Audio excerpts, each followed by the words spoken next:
A dog named Hawkeye walked into a funeral. His owner, Navy SEAL John Tumilson, had been killed in Afghanistan. Hawkeye padded slowly down the aisle, past hundreds of grieving people, and lay down beside the casket. He didn't move for the entire service. No one told him to do that. No one trained him for that moment. He just knew. And across the world, in the dusty grasslands of Amboseli, Kenya, a herd of elephants stood perfectly still around the bones of a dead matriarch, a female they had known for decades. No predators were near. There was no reason to stop. They just stood there, touching the bones gently, slowly, with something that looked unmistakably like reverence. These two scenes, separated by thousands of miles, point to the same haunting question. What happens inside an animal's mind when death arrives? Do they feel what we feel? Or are we just desperate to believe they do? Because here's what makes this question so uncomfortable. If animals truly understand death, then grief isn't a human invention. And everything we thought made us unique suddenly looks a little different. Let's start with what scientists actually mean by understanding death. For humans, death isn't just a moment, it's a concept. We understand that death is permanent, there's no coming back. We understand it's universal. Every living thing dies, including us. We understand that a dead body no longer functions. And we understand it has causes illness, injury, age. These sound obvious, but think about this. A 3-year-old child doesn't fully grasp any of them. Young children often ask when a dead grandparent is coming home. They think death is like sleep, temporary, reversible. It takes years of human development to truly understand what death means. So when researchers ask whether animals understand death, they're not asking whether a crow has contemplated its own mortality. They're asking something simpler, and in some ways more profound. Do animals recognize that death is different from life? Do they react to it? Does it affect them? Here's something that will stay with you. When researcher Cynthia Moss first documented elephant behavior around death in Amboseli National Park, she noticed something she hadn't expected. When elephants encountered the bones of another elephant, even just a skull, long separated from the body, they would slow down. They would approach carefully. They would touch the bones with the sensitive tips of their trunks, turning them over, running along the curve of the jaw. Then Moss tested something.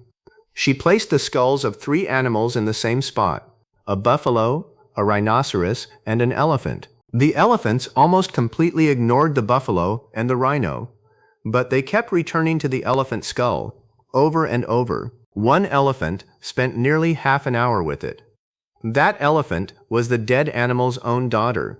She didn't know that, of course. She couldn't have. But she was drawn to it in a way she wasn't drawn to anything else. Elephants have also been documented covering dead family members with leaves and dirt.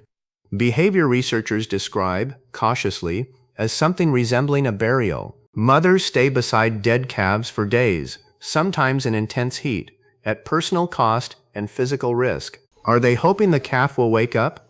Or do they, on some level, already know it won't? Scientists won't commit to an answer, but the behavior is undeniable. In 2008, a chimpanzee named Pansy died peacefully at Blair Drummond Safari Park in Scotland. She was old.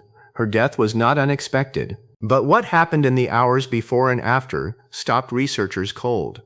Before she died, other chimpanzees in the group groomed her intensively, far more than normal. Her daughter Rosie stayed by her side. When Pansy took her final breath, a male chimpanzee named Chippy immediately checked her for signs of life touching her, examining her face. Then the group went quiet. That night, not a single chimpanzee slept in the area where Pansy had died. For days afterward, they ate less, moved less, sat in silence. Rosie slept near her mother's empty spot for nights after the body was removed. Watch that footage, and you don't need a scientist to tell you what you're seeing. It looks like grief. It is grief, or something so close to it that the difference may only exist in our reluctance to admit it. Chimpanzee mothers have also been documented carrying dead infants, sometimes for weeks. At first, researchers were puzzled. Did they not understand the infant was dead? Now many scientists believe it's more complicated than that. The bond was so profound that letting go, even of a body, required time. Just like it does for us, the ocean has its own grief. In 2018, a killer whale named Taliqua captured the world's attention when she carried her dead calf through the waters of the Pacific Ocean for 17 days. Through exhaustion, through hunger, through waters she had to travel hundreds of miles. Marine biologists had never documented anything like it at that scale. Other dolphins and whales have been observed doing the same, pushing a dead calf to the surface, supporting its body, refusing to leave it behind. The ocean is vast. Predators are real. Staying with a dead body is dangerous and costly. And yet, researchers believe these mothers may be in the early stages of processing a loss their minds and bodies don't yet know how to accept. One marine biologist described it simply: they are doing what grief looks like when you live in the sea. Here's where the story gets strange. Crows hold what people have long called funerals. A crow dies. Within minutes, other crows gather, sometimes dozens of them, circling, calling, standing near the body. For years, people assumed this was mourning. Scientists weren't so sure. Researcher Kaylee Swift set up a remarkable experiment. She had a person hold a dead crow, a taxidermied one, while standing in areas where crows lived. Long after the encounter, they were more cautious around the person who had held the dead crow. They scolded them. They avoided them. The dead crow wasn't just a body. It was information. Danger was here. Something killed one of us. Be careful. This is a different kind of relationship with death. Not emotional, but cognitive. Crows aren't grieving. They're learning. And their brains are sophisticated enough to turn death into a lesson that keeps them alive. That, too, is a form of understanding death, just a very different one. Let's come back home for a moment. You've probably heard stories like Hawkeye's, Greyfriars Bobby, the Skye Terrier who guarded his owner's grave in Edinburgh for 14 years. Hachiko, the Japanese Akita who waited at the train station every day for 9 years after his owner died, returning faithfully to the spot where they always reunited, not understanding why the train kept arriving without the person he loved. These stories move us so deeply because they feel like mirrors. We see ourselves in them. Scientists are careful here, and rightly so.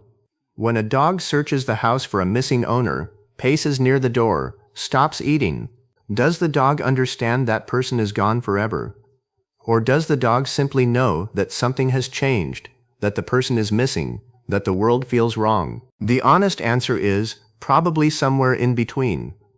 Dogs may not have a concept of forever, but they have something just as real: attachment, loss, the ache of an absence that doesn't make sense, which, when you think about it, isn't so different from how grief begins for us, either. We can watch every behavior, run every experiment, but we still can't ask a mother elephant what she feels. Some say animals understand death, others say they just feel the loss. But honestly, in your worst moments of grief, were you really thinking, or just feeling?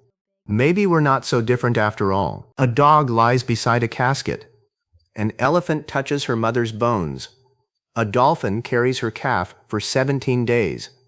None of them had words for what they felt, but they felt it anyway, just like we do. Has an animal ever shown you grief? Tell me in the comments, and subscribe. There's so much more to discover.